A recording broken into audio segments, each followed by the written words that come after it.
Conservative, constitutional.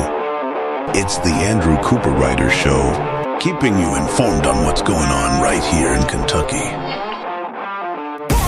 And good morning, everyone. Hello, everyone, and welcome to the Andrew Cooperrider Show. If you want to stay informed, you want to get some raw conservative takes that isn't worried about hurting anyone's feelings, well, you've come to the right place.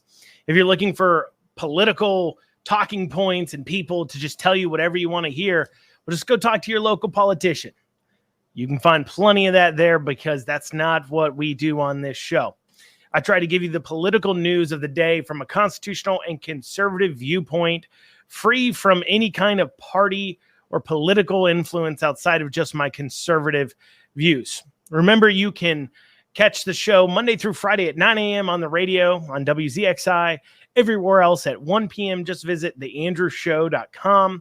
Once again, theandrewshow.com to see when and where to listen. You can also reach out to me and the Andrew Cooperrider Show by emailing info@theandrewshow.com. Once again, that is info@theandrewshow.com.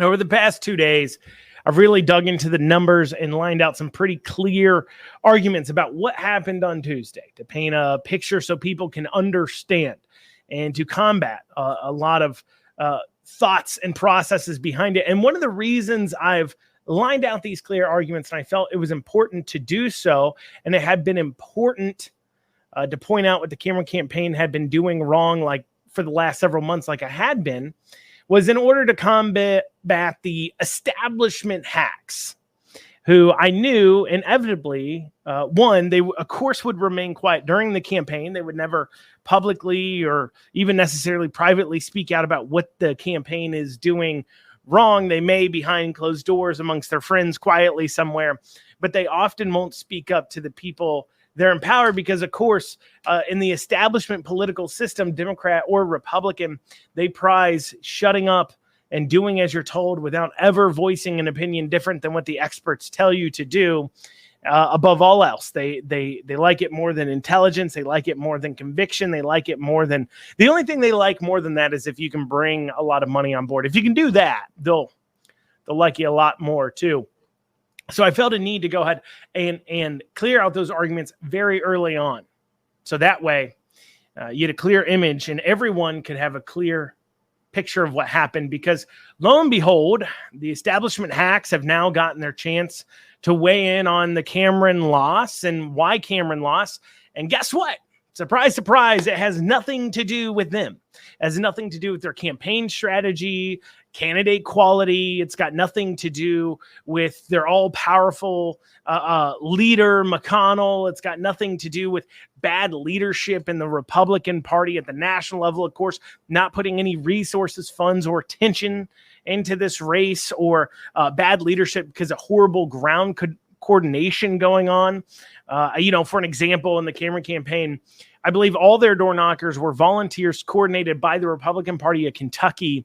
As far as I know, and I've talked to a few people that live in populated areas like Louisville, like Lexington, where you'd want to get this together. The Cameron campaign during the general didn't even do a door-to-door push. They didn't even pay for door-to-door knockers. What's weird is the Cameron campaign did that during the primary, before we had Terry Carmack and those McConnellites jumping on board outwardly. We saw door knocking going on, but into the general, guess what? We didn't see any door knocking. But anyways, according though to these establishment hacks, it's the conservatives. It's the social conservatives and Trump. That's who to blame, because apparently they think Cameron just ran the perfect campaign, and it has to have been the perfect campaign for Cameron to have ran because, well, his campaign was run by these same establishment hacks. I mean, never mind signs not getting up till 3 weeks beforehand.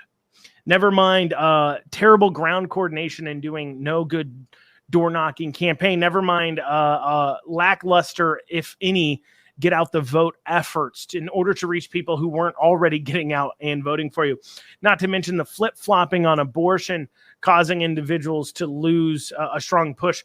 Not to mention, not bringing in Trump really until about a week or so out when you realized that all hope was lost. I mean, not to mention bringing on individuals like Terry Carmack and others that are from the McConnell world that would cause then your ground people, the people that coordinate a lot on the ground, especially in Northern Kentucky too, an area where he did pretty bad at, to push them away. And you can not like that they got pushed away by the fact that McConnell was a part of the campaign, but it doesn't really matter what you think. All that matters is the fact that they were pushed away, and the net result was that. Never mind any of that. We're not going to talk about that. Instead, well, it must be, of course, social conservatives and Trump. I mean, they ran such a bad campaign that there is a conspiracy theory. Maybe you've seen it online. Maybe you've heard it from your Republican friends, but there's a conspiracy theory going around held by many Republicans, and I myself have my suspicions that they purposefully threw the election, that they purposely threw it. But yeah, that's right. It's the right. It's Republican conservatives' fault for having principles and conservatives' beliefs that's tearing everything apart. That's what the problem is. And echoing this and being the bearer of this establishment hackery talking point of you and me being the problem is Scott Jennings. And it's an opinion piece in a Courier Journal that Scott Jennings put out. Now, for those of you who are unaware of who Scott Jennings is, if you'll remember to Cameron's concession speech on election night, he thanked two people. Funny of which, I don't think either of them held the title campaign manager. I think Gus was his campaign manager, but he thanked two people. His brother, Terry Carmack, as he listed it, McConnell's chief of staff, and Scott Jennings. Well, Scott Jennings helped run that campaign. In fact, I was told Scott Jennings was lining out the cabinet positions too as well going forwards. And so Scott Jennings writes this opinion piece where he's talking about all the things that went wrong for Cameron, and it's got nothing to do with Scott, of course.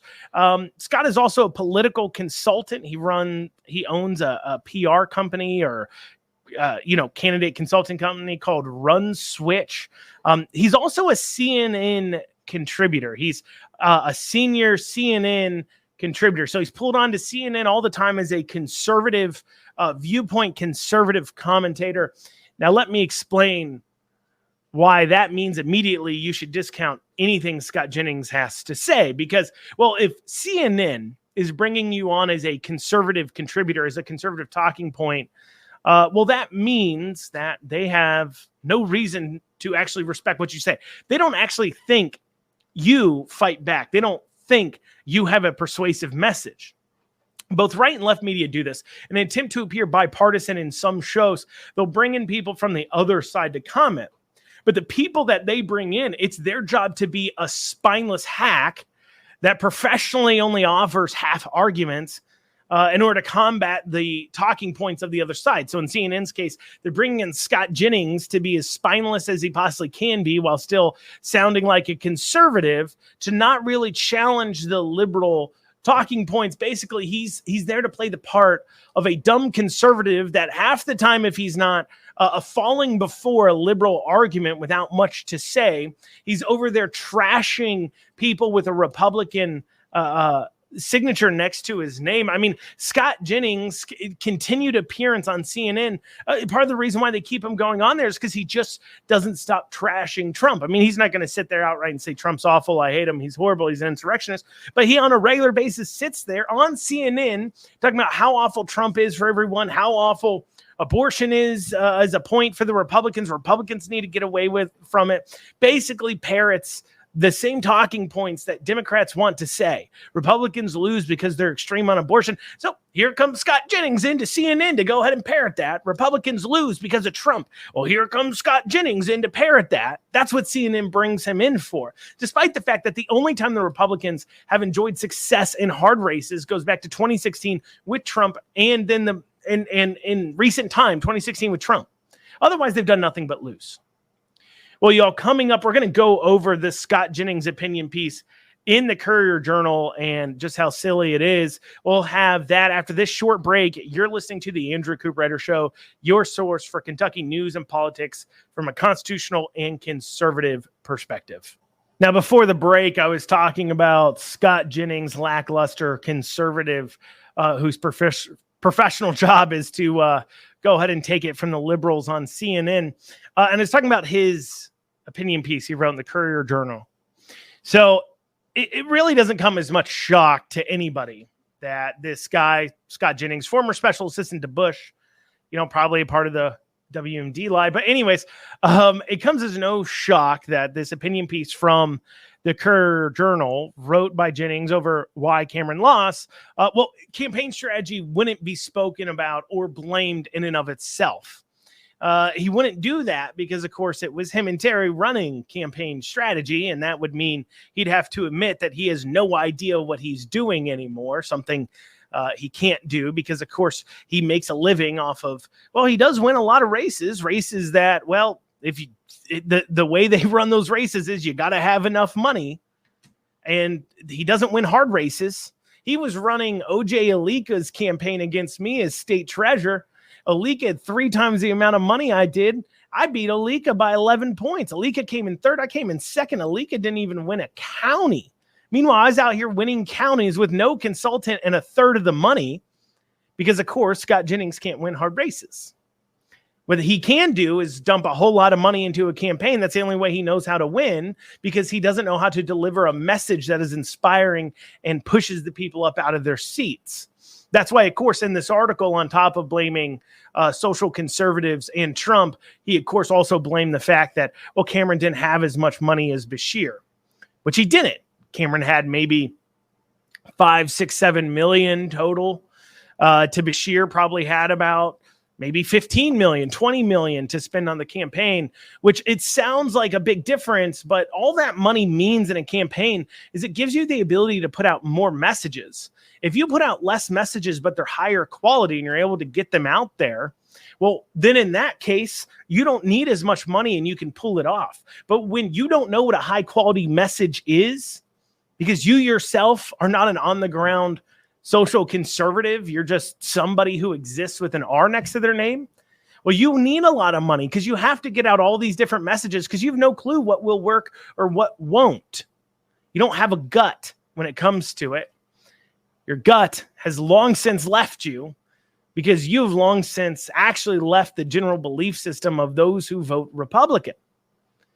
So, of course, going now to Scott Jennings' article, he attacks the social conservatives by saying Beshear bet big on abortion and won.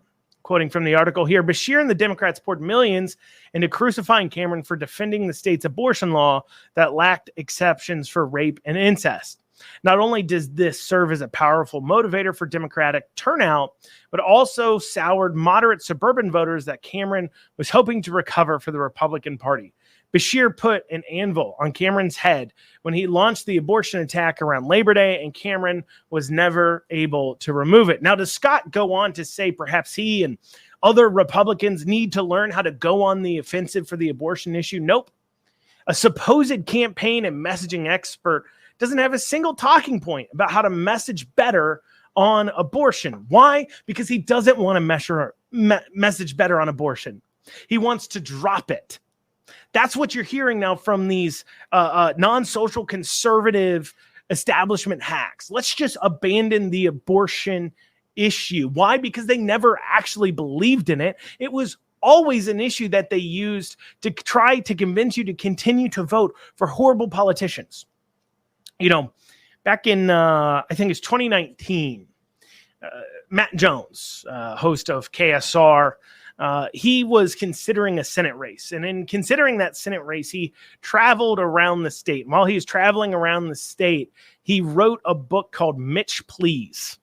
And in it, he makes very clear, in Kentucky, you cannot attack guns and babies. And the Democrat Party going after guns and babies is what has caused them to lose so much ground in Kentucky. This is a clear point that he makes. So this is 2019. Democrats are sitting there saying, look, guns and babies is a big problem for us. But Democrats, they didn't abandon their position. No, they continued to hammer on it and figure out how to message on it. And now, lo and behold, they are beating down spineless Republicans over the abortion issue because these spineless Republicans can't stand up and say, Where do you draw the line? Cameron finally said it, but it wasn't until the last debate. Where do you draw the line? Justify your position, Democrats. You're over here talking about less than 1% of abortions are due to rape and incest. Tell me, where are you on the other 99%? Because I don't see it anywhere. You believe in abortion with no restrictions. You vetoed everything. Cameron finally started saying that in the last debate, but never did that make it into an ad. Never did such a clear and concise pro-life message make it into an ad to attack Beshear. Certainly not from the Cameron campaign. If that got hung around you, Scott Jennings, and the campaign you're a part of, if that got hung around your neck and dragged you down, why didn't you figure out how to cut the cord on that anvil? Get it out from under your neck by throwing it back at Beshear. But of course, that would require you to have actual convictions. Instead, you believe in a philosophy that when a message gets hard, you abandon it. Well, I tell you this much, my pro-life beliefs don't come from abandoning them. I will not abandon them.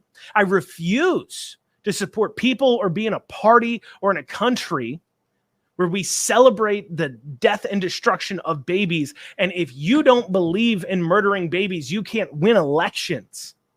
I don't want to be a part of a party that circulates that kind of talking points. Who the heck are you people? You should be ashamed of yourselves. You call yourselves pro-life, but then the minute it gets harder, you got to stand up for your beliefs, you abandon them. You never were pro-life and you never believed in them. If your first thought when you see a loss is, well, I guess we need to ease up on our murder of babies stance, you clearly don't see them as babies. Why don't you change your registration to Democrat now and get it over with if you don't value life? I mean, honestly, and I get it. You know, people will sit there and say, well, big tent party and everything else. But at the end of the day, either you believe a baby is a life or you don't. And I have articulated on this program many a times how the rape and incest exemptions send a clear message that you don't value life. Because if a baby is a minute old, it was born 1 minute ago, then you find out it was conceived due to rape or incest. Are you okay with murdering it? Of course not. What about 1 minute before it was born? I hope you say no. And so the minute you've said, no, a minute before it's born, I feel uncomfortable killing a baby no matter how it was conceived, then please tell me where you draw the line and why.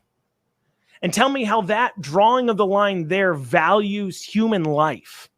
And please tell me why you think a baby conceived without rape or incest somehow has more value than a baby conceived in a different way. What kind of person are you to believe that? What kind of person are you to look at? Would you look at two 20-year-olds, one of them conceived through rape or incest, and say, well, the one that was conceived through regular ways, that one is worth more as a human being than you? Of course not. But you say the same thing to them in the womb. What kind of person does that? A psychopath does that. A person who doesn't value life does that. Or people who have never been really challenged on their beliefs. And they haven't been challenged because conservatives and Republicans have never felt it important to them to step up to the plate and do it. But it's not just candidates that should be stepping up and learning how to message on abortion, not abandoning the issue. Also, we need to be seeing these pro-life groups like Kentucky Right to Life step up their game. You host all these dinners, you pull in thousands of dollars in donations, you've got full-time people, offices, lawyers, all these things, yet you don't spend a dime in the culture war. You turn to candidates that all you offer them is a little seal to say pro-life endorsed and ask them to fight on the battlefield while they're trying to win hearts and minds at the same time of election. They are not a perfect messaging vehicle. You don't want them to abandon their pro-life stances, but at the same time, it would help a little bit, pro-life groups, if you would step up and start to fight in the culture wars the same way the left does. I know you're not getting the taxpayer funds like Planned Parenthood and others are that helps them fund that belief, but come on. Let's see you start to step up and fight and push. You know, all these pro-life things. Since Roe v. Wade was overturned, when's the last time you saw a pro-life rally? I haven't seen one in years. Liberals holding rallies left and right, pushing for abortion. We hear them talking about it constantly, but yet we see nothing from the pro-life crowd. And the other thing Scott brings up is Trump. He says that Cameron lost because of Trump Adams won because he was the least Trumpy. He attacked Trump. He didn't like Trump, so that's why he won. Well, first off, yeah, it makes sense that somebody who attacks Trump while running against a Democrat in a general would pick up both Republican and Democrat votes. That makes sense. But let me be very clear. Trump was not why Cameron failed. If anything, the only reason why Cameron had a chance, came within spitting distance, was because of Trump. And Scott Jennings blaming Trump for the fact that a Cameron loss is like the arsonist blaming a firefighter because the house burnt down. You had managed a campaign horribly. You and Terry and others had managed the campaign horribly for months on end. You were losing. And now you finally decided, oh, I guess we'll try Trump because nothing else has worked. As I said priorly, Amy Beshear started running pro-Trump ads before the Cameron campaign did. So don't come to me with blaming Trump when you didn't even bring him into the last 3 weeks. And then once you brought in Trump, finally started pushing him a bit, is when Cameron actually started gaining ground. He was 13 points down in a poll, a month before the election. Then you bring in Trump, and he was neck and neck. He was able to close that gap because of Trump, by embracing Trump, people coming home in Trump. We saw that in the polls. I have my final thoughts on this here. We're coming up on the break, so I have my final thoughts on this in just a few minutes. You're listening to the Andrew Cooperrider Show, your source for Kentucky politics and news from a constitutional and conservative perspective. We'll see you guys back here. And you are back with the Andrew Cooperrider Show, your source for Kentucky politics and news from a constitutional and conservative perspective. As a reminder, if you want to reach out to the show, go ahead and email info@theandrewshow.com. Once again, that's info@theandrewshow.com. So before the break, I was going over Scott Jennings' opinion article blaming Trump. Well, first he was blaming abortion and us social conservatives for not being for the murder of babies. And now he wants to blame Trump. And so here's what Scott proclaims here. Okay. Scott Jennings, here's his quote from the article here. And in October, after falling far behind, Cameron used Trump's endorsement again to nationalize the race and reel in Beshear, who had built up a large lead. But for as unpopular as President Joe Biden is in Kentucky, Trump has his detractors too. There are moderate, college-educated Republicans and independents in key counties like Louisville, Lexington, and Cincinnati metro areas for whom Trump is a real deal breaker. That's not true. I mean, yeah, there are people, don't get me wrong, in Louisville and Lexington. Cincinnati metro area, there he's talking about in Kenton County and Campbell counties that normally are red, go blue. They're not an issue there. They're not an issue at all there. I mean, that kind of statement is just crazy. Trump got 58% of the vote in Kenton and Campbell County. You just made that up. I mean, Trump did not necessarily underperform there. He's just saying things now. You want to talk about Louisville and Lexington where that's a deal breaker for people? Okay. But I ask you there, Mr. Jennings, why did Trump overperform Cameron by percentage in Lexington and Louisville? Cameron got 35%. Trump got 38.5% in Lexington and Fayette County. Why did that happen then? If Trump's such a real deal breaker, you didn't even do better than Trump in Fayette County. And it's because you didn't turn people out, Scott. It's because you ran a bad campaign. You and Terry ran a bad campaign. You didn't turn people out because you decided to run a campaign where you didn't say anything of any substance. So nobody came out and voted for you. You ran a cruddy campaign. There's actual conspiracy theories that you did it on purpose. It was so bad. And you want to blame Trump and abortion. Now, why am I being so rough on Scott? There is a specific reason. And that is because the establishment party hacks hold this guy in high regards. He has many, many accolades, titles, special attention paid to him. So he must be important, right? But the trouble is when we as conservatives add credence and respect people like Scott Jennings, instead of looking at their track records, because they think, well, he wins races. He doesn't win hard races. He doesn't win hard ones. Andrew Cooperrider, with a third of the money, can beat Scott Jennings and his campaign team like a redheaded stepchild. So clearly he doesn't know that much what he's doing. So the trouble is, when we as conservatives respect people like Scott Jennings, we'll continue to be led down the wrong road. We'll continue to be left at the wayside. We'll continue to lose because we're leaving behind conservative values and true conservative candidates. Cameron was the perfect candidate for someone like Scott Jennings. He was just kind of there. He's a nice guy, good candidate, said what he was told to say, and yet you lost because you don't know what you're doing. And if we continue to hold you in high regard, we will continue to lose. But the reason why people continue to listen to him is because, well, people like Scott, people like Terry, they have some control over the money. That seems natural because, of course, real conservatives of real principle won't get exactly the kind of amount of money that establishment Dems or ours do. Why? Well, their policy beliefs don't profit anyone. We believe in smaller, less intrusive government that doesn't regulate your lives. And that means, of course, large corporations can't profit off of real conservatives in office, so they're not going to give them money. But these kinds of people, if we want to win races, they got to know exactly where they belong and where their opinions belong. And so I'll end on this. Scott blaming Trump and conservatives for Cameron's loss is ridiculous. He needs to look in a mirror. He ran a bad campaign. It wasn't Trump.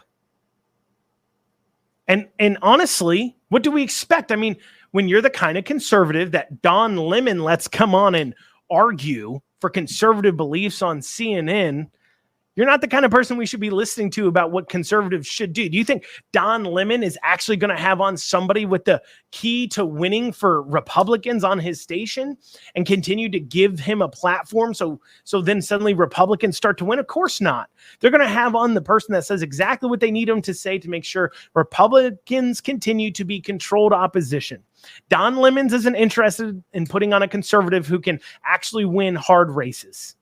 He wouldn't be interested in it. Understand this, the Republican voters, they no longer want status quo. The Republican voter that Trump turns out and others don't, guess what? They don't trust Republicans just as much as they don't trust Democrats. Now, they'll never trust a Democrat, but they could trust a Republican with the right message. But instead of looking at them as the key to victory and putting out a candidate they can coalesce around and support, instead you look at them and say, well, you are part of the problem. You're part of the problem. Well, how are the legislators responding to Cameron's loss, Beshear's win? Well, we've got Beshear here quoted an article saying, I think it's too far gone. This is about whether or not him and Beshear will be able to work together, whether or not him and the legislature will be able to work together. This is what Senator Thayer, majority leader in the Senate, had to say. He said, I think it's too far gone. There's no incentive or reason for us to work with him. He doesn't deserve an opportunity for reparation, especially after the campaign. He's taking credit for all our good work, including some things he vetoed. Thayer also, of course, went on to say that it's very possible that we see some bills with exemptions for rape and incest that get floated and possibly passed. Once again, pointing to what I was talking about when the Scott Jennings thing, that if we continue to hold these people in high regard and think their opinions matter and they somehow have the keys and tickets to winning, then we will lose anything resembling a conservative party. But regardless of that, Thayer, perhaps this means we don't get the next $500 million boondoggle. Because remember, we gave $410 million to Ford. I have heard there's an electric vehicle manufacturing group looking at going into the Richmond area there. We've heard a lot of speculation about it being a mega site. It's very possible it ends up being a mega site, and it's possible they end up doing it for electric vehicles. And you know, maybe people in the area want it, maybe they don't. But perhaps this means for once, the Republicans aren't going to rubber stamp $500 million going to a private company. But I think I'm mistaken. I think that's exactly what they're going to do. This is all just bluster and fuster. They're not really going to do anything. And what leads me to draw that conclusion is Thayer and others had the chance to impeach Beshear, and they chose not to. Instead, they chose to whine and complain about it and then do nothing. And in this case, what they'll do whine and complain about it. Senate President Stivers, for his part, he said this. He said, I want to congratulate Governor Beshear on winning the governor's race.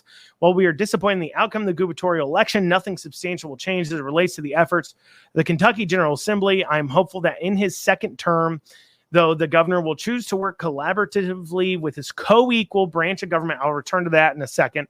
Co-equal. This General Assembly remains committed to a fiscally responsible budget and creating environment for economic growth, and so on and so forth, talking about fighting, helping protect Kentucky and Beshear and Biden, crazy far left agendas. Here's a problem with Stivers. He said in there a co-equal branch of government. Understand this, the legislature is not a co-equal branch of government. It is the most powerful branch of government in Kentucky. It's the people's branch. It's supposed to be. It's made up of the most amount of elected people, and it can impeach any single member of any single other branch other than themselves. On top of that, they have complete power of the purse strings. They can defund everyone else if they want to. So no, Stivers, you're wrong. The legislature is not a co-equal branch of government. It is the most powerful branch of government, and it's time you all start acting like it instead of taking half measures and letting these liberal people go ahead and run on your accomplishments, maybe do some less half measures and some more full measures. Well, y'all, coming up here in just a few minutes, we'll be going over some interesting stories, not to do necessarily with the election. We'll have that after this. You're listening to the Andrew Cooperrider Show, your source for Kentucky politics and news from a constitutional and conservative point of view.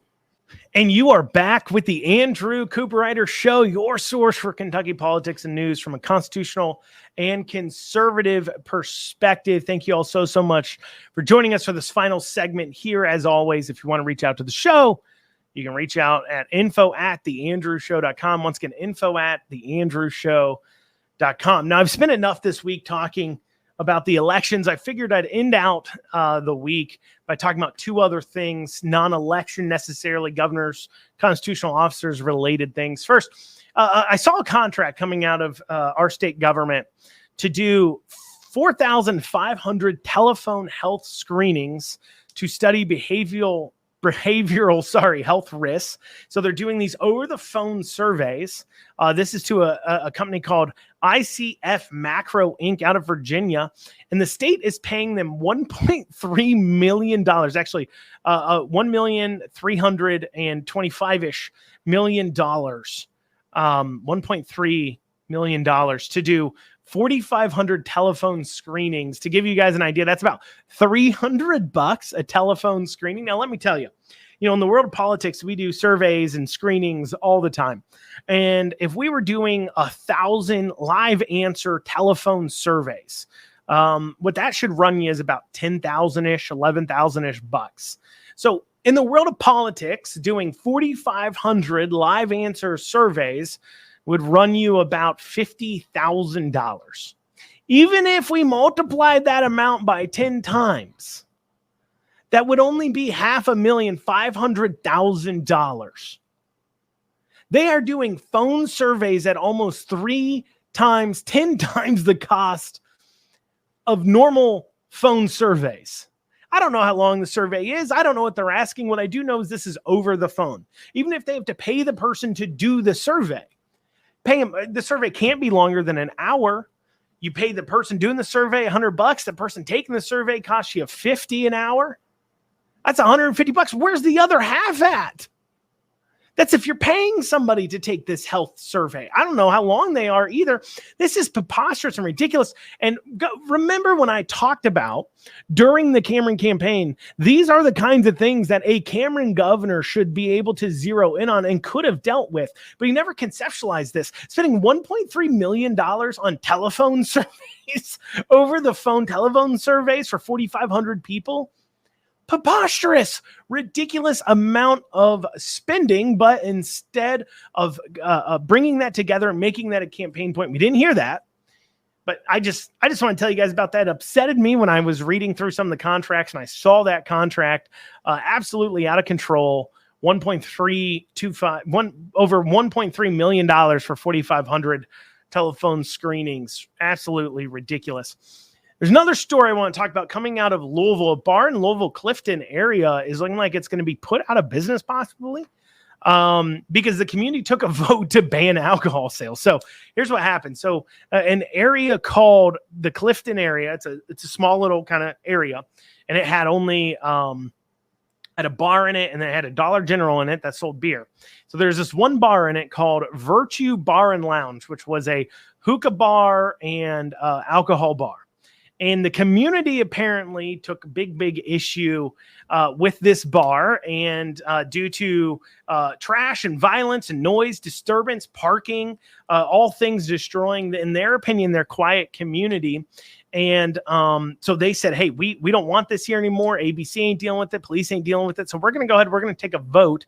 They voted 60-40 to make that area dry, to ban the sale of alcohol in this tiny little area in Louisville, just to put that one bar, to push it somewhere else. So it had to move somewhere else. And there's some schools of thought here. One is that this is, egregious. It's a community coming in and saying, look, we're going to tell this private business owner what to do. It's his property, his private property. The Constitution protects our property rights, so on and so forth. But on the other side of things, the problem becomes, the owners of those properties around the bar also deserve to be able to live on their properties, exist on their properties, and have enjoy their time.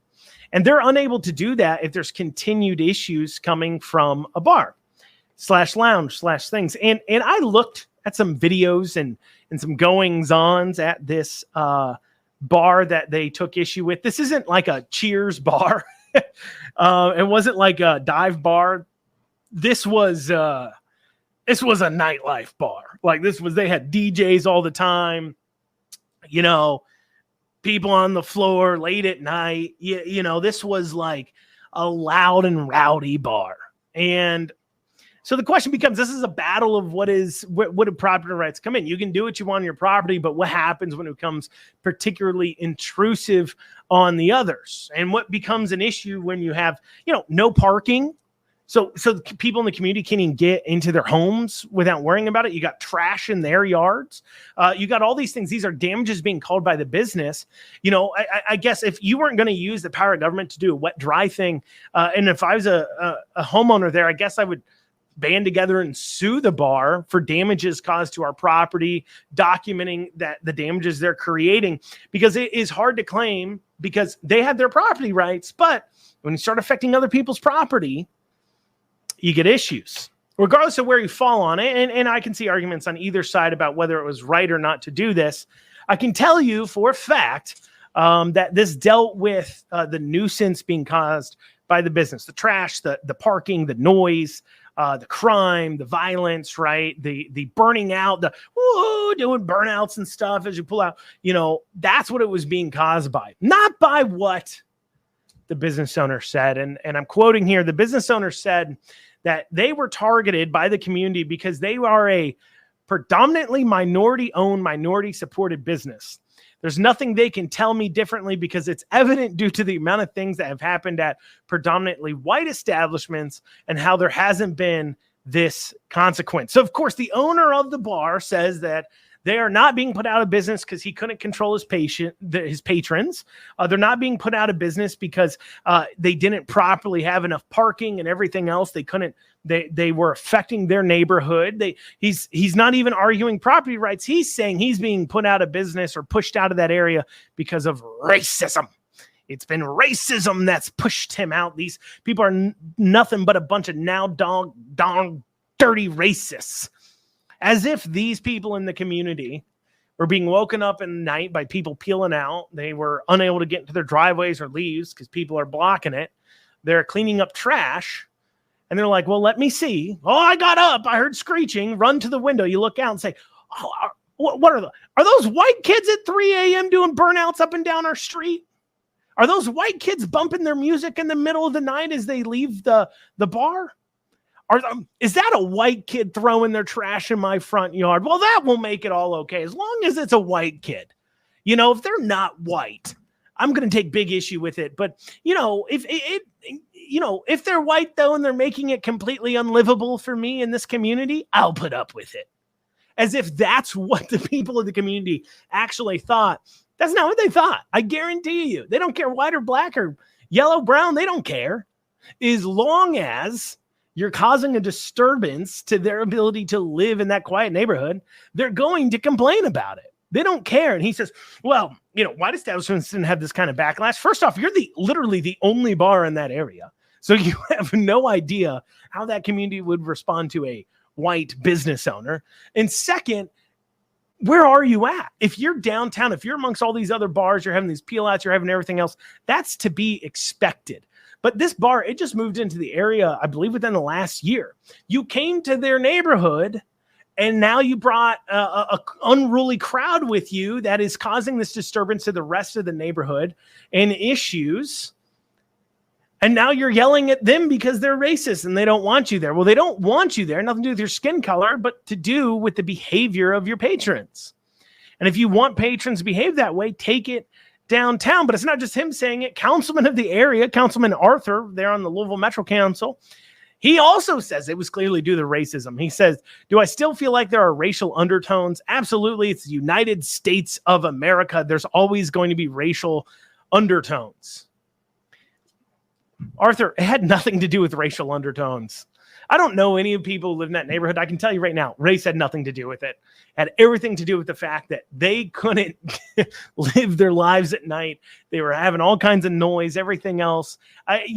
We all see how these bars that are open late with the nightlife type, we all see what kind of noises they produce. Imagine that being plopped down in your neighborhood. You wouldn't be happy either. Was it right for them to specifically put them out of business using the power of government? Not necessarily, no. I think perhaps, like I said, lawsuits would have been better. So that way a judge could have ruled on whether or not they're violating the citizens' property rights. But regardless of any of that, I can tell you this much. Blaming it on racism means the problems will never be fixed. Well, y'all, that's what we got time for today on the Andrew Cooperrider Show. I thank you all so much for joining us. You guys have a great weekend. We're going to see you back here Monday at 9 a.m. Have a great rest of your day.